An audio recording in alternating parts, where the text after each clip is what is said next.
Bonjour à tous et bienvenue dans ce numéro de Nature & Co, votre magazine environnemental présenté par l'association Renatura Congo, association de protection de la biodiversité spécialisée dans la sauvegarde des tortues marines. Les caractéristiques biologiques et écologiques des requins les rendent particulièrement vulnérables à la surexploitation. Selon une enquête menée en 2020 par Trafic, le réseau de surveillance du commerce des espèces sauvages, les pêcheurs congolais récoltent entre 400 et 1000 requins airains par jour.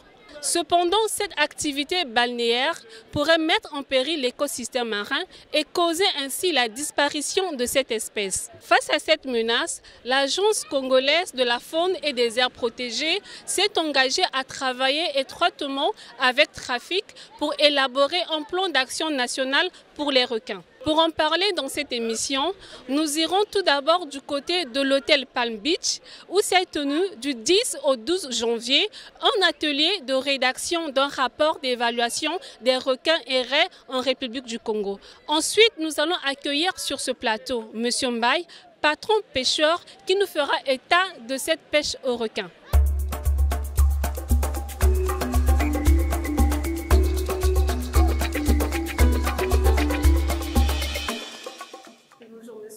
Bonjour. Vous pouvez vous présenter? Oui, bien sûr. Moi, c'est M. Denis Mahangol. Je suis le directeur régional Afrique centrale de Trafic. Et Trafic, c'est une organisation non gouvernementale de droit britannique et qui opère à travers le monde entier. On se fait appeler un réseau de surveillance du commerce de toutes les espèces de faune et de flore au niveau mondial. Et en Afrique centrale, notre bureau, siège, est basé à Yaoundé au Cameroun.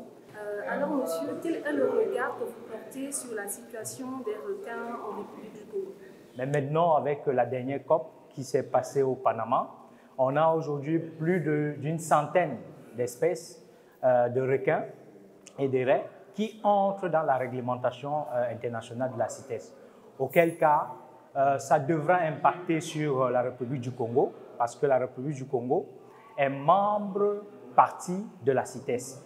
Et tout ce qui est décidé au niveau international doit impliquer les pays qui sont membres. Et à ce niveau-là, la situation des requins irait au niveau, n'est-ce pas, de la République du Congo. Nous, en tant que Trafic, nous avons d'abord essayé de faire une évaluation sommaire, rapide, de la situation au Congo. Et pour cela, nous avons deux produits importants qui existent et qui peuvent être retrouvés dans notre site internet. Il y a un documentaire que nous avons fait au niveau du Congo en 2020. À côté de ce documentaire, il y a un rapport de cette évaluation sommaire-là qui donnait un peu une situation globale, n'est-ce pas, de ce commerce au niveau du Congo. Les conclusions, entre autres, de ce rapport nous permettent de comprendre que au niveau du Congo, la commercialisation, le commerce artisanal ou la manipulation artisanale des espèces de requins est encore à un niveau rudimentaire avec un certain nombre de communautés de pêcheurs qui existent. Et que, à côté de cela, il y a tout de même une exploitation à un niveau industriel très faible pour l'instant, mais qui est en marge de la loi, parce qu'en réalité, les espèces de requins et de raies, comme j'ai dit précédemment, sont réglementées et cette réglementation doit s'appliquer au niveau du Congo.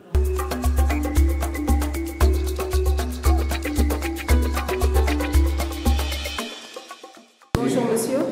Bonjour madame. Pouvez-vous vous présenter? Ok, je suis monsieur Nganongo Jean Bosco, directeur général de l'Agence congolaise de la faune et des aires protégées. Monsieur Nganongo, pourquoi un atelier sur la rédaction d'un rapport d'évaluation sur les requins en République du Congo? Ok, le Congo, notre pays, a signé beaucoup de conventions sur le plan international.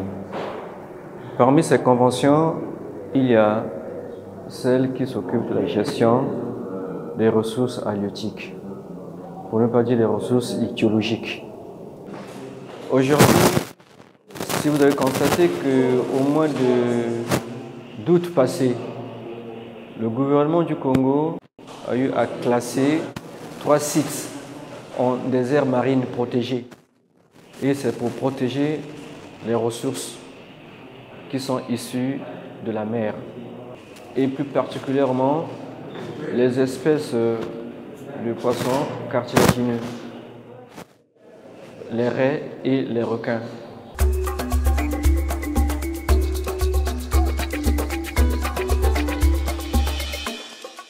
Quel est le type d'espèces de requins et raies qui sont capturées ici au Congo? Vous savez, les eaux congolaises sont parmi les eaux les plus riches au monde, car elles se situent entre deux courants, le courant du Bengala et le courant de la Guinée, qui fait de sorte que les poissons sont complètement emprisonnés dans le golfe de Guinée. Et nos eaux ont cette chance-là d'avoir des espèces, une biodiversité immense au niveau des eaux congolaises, ce qui fait que au niveau des raies et requins, le BECS a entamé une série d'études depuis 2018 et aujourd'hui où nous parlons, nous avons 26 espèces de requins capturées au Congo et 19 espèces de raies.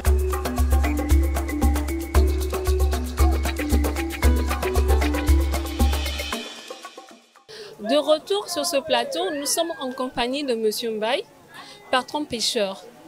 Monsieur Mbaye, bonjour. Bonjour. Monsieur Mbaye, vous êtes patron pêcheur, c'est ça? Oui, je suis patron pêcheur, en même temps président de la communauté sénégalaise de pêche. Alors, Monsieur Mbaye, quel état faites-vous de la pêche au requin? Bon, la pêche au requin doit être une pêche responsable, doit être une pêche réglementée, une pêche protégée, parce que le requin, en quelque sorte, est un animal protégé déjà.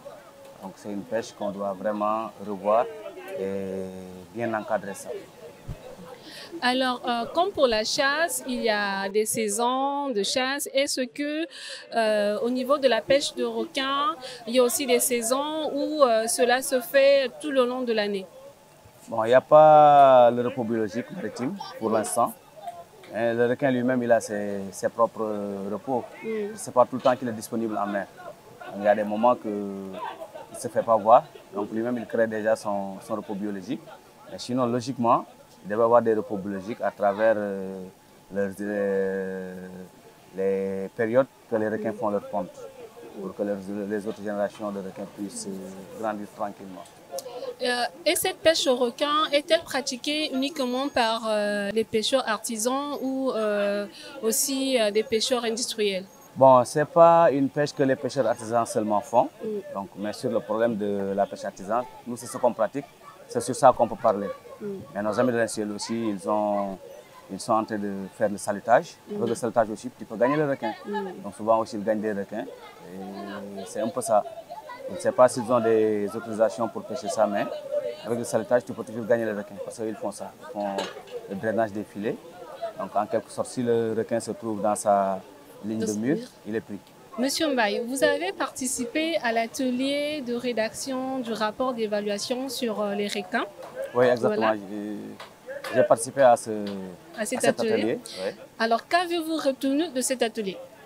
Bon, j'ai retenu beaucoup de choses par rapport à la protection des requins et raies, par rapport aussi à la CITES, qui est une organe qui va encadrer et autoriser cette pêche, mais dans les règles de l'art. Dans aussi, avec toutes les mesures que ça doit être prises. Donc on a eu la chance de dire aux autorités nos craintes et nos problèmes qu'on a concernant cette activité de pêche artisanale. Et maintenant, par rapport à l'atelier, j'ai compris que les requins et les raies font partie des éléments qu'on doit protéger. Et il y a beaucoup de choses aussi. On a eu l'exposé de Renatura qui nous parle de la baie de Luango et qu'il y a une aire protégée qui est là-bas. Et heureusement, c'est des choses aussi qui peuvent nous aider dans le futur à conserver la nature, à avoir des zones de reproduction, là où le poisson va se reposer et ne sera pas pêché. Donc c'est de bonnes nouvelles. Maintenant, il y a aussi choses qu'on a vues qui nous font peur parce qu'il y a des raretés, il y a des poissons déjà qui commencent à être rares, il y a des poissons qui sont menacés. WCS aussi a fait un exposé sur la même longueur, sur les requins et les raies. Il nous a parlé des prises pendant... Des prises accessoires? Des prises accessoires. Et il nous a parlé aussi des espèces qui sont menacées et des espèces qui sont même en voie de disparition. Et de ce côté-là, ça demande maintenant plus d'attention. Plus d'attention pour tout le monde. Pour tout le que monde, ce soit l'État, que ce soit nous les pêcheurs, que ce soit la population. Parce qu'on doit laisser aussi aux générations futures de quoi se nourrir. Effectivement. Et parce que nos parents nous ont laissé beaucoup de sortes de poissons ici. Donc il y a beaucoup de types de requins. Il y a certaines espèces de requins qui sont déjà très menacées, qui ne sont plus nombreux dans nos eaux. Donc ça mérite l'attention, ça mérite aussi le contrôle et ça mérite aussi l'accompagnement de l'État vis-à-vis de ces espèces-là. Parce qu'il faut les protéger, mais comment les protéger? Il faut que les pêcheurs sachent il s'agit de quel type de requin et de quelle espèce de requin qu'on ne doit plus pêcher ou bien qu'on ne doit plus amener beaucoup. Donc, en quelque sorte, c'est ce que j'ai retenu de cet atelier. De cet atelier. Et j'ai vu aussi des intervenants qui ont parlé de beaucoup de choses que nous, on connaissait déjà, mais qu'il y a aussi toujours la loi de la pêche qui est en train de traîner, qui n'est pas encore à jour. Donc ça a créé un petit blocus de ma vision personnelle. Mais le requin, c'est une espèce qu'on doit protéger, parce que ça, c'est devenu quelque chose de mondial. Oui. Merci. Justement, à propos des mesures prises par rapport à la pêche de requins, que pensez-vous de ces mesures législatives? Bon, comme je disais tout à l'heure, les mesures législatives, ce ne sont que des mesures normales. Mais le problème, c'est de sensibiliser les acteurs. Que tous les acteurs doivent être sensibilisés pour savoir réellement de quelle espèce il s'agit, pour savoir pourquoi les raies et les requins sont protégés. Ce ne sont pas les seuls animaux maritimes protégés. La tortue aussi est protégée. Il y a beaucoup d'animaux de mer. Le dauphin, c'est des animaux qui sont protégés. Parce que c'est des animaux qui jouent un rôle très important dans le développement écologique de la mer. Donc quand tu connais un peu comment les poissons se nourrissent entre elles et comment l'écologie ça marche en milieu maritime, il y a des espèces, si on te dit c'est protégé, tu ne dois pas te poser des questions. Il faut savoir que seulement il y a un pourquoi et il y a un rôle très important par rapport à ces animaux-là que nous, êtres humains, on est en train de pêcher, on est en train de s'en servir et que souvent ça cause des problèmes écologiques. Donc c'est des choses qu'il faut informer maintenant la population, les pêcheurs. Informer les acteurs, les sensibiliser, leur donner les moyens de pouvoir bien gérer tout ce dont ils ont besoin. Et l'État nous accompagne pour que nous tous, on va de l'avant et que la mer soit bien protégée et qu'il n'y aura plus de pêche illégale, il n'y aura plus de surpêche, et que la population aussi puisse trouver ce dont elle a besoin et que les pêcheurs aussi ne puissent pas se plaindre. Merci beaucoup, M. Mbaye, pour votre participation. Merci, je vous remercie aussi.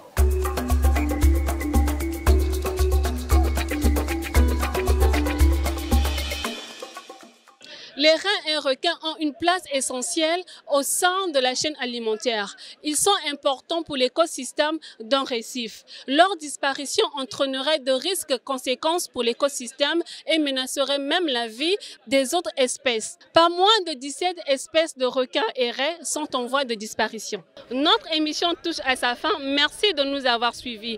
Nous remercions notre partenaire Média Focus Studio, M. Mbaye, ainsi que les participants à cet atelier. N'hésitez pas à nous suivre sur la page Facebook de Renatura Congo pour plus d'actualités sur la protection de l'environnement, ainsi que sa chaîne YouTube pour visionner les précédentes émissions Nature & Co.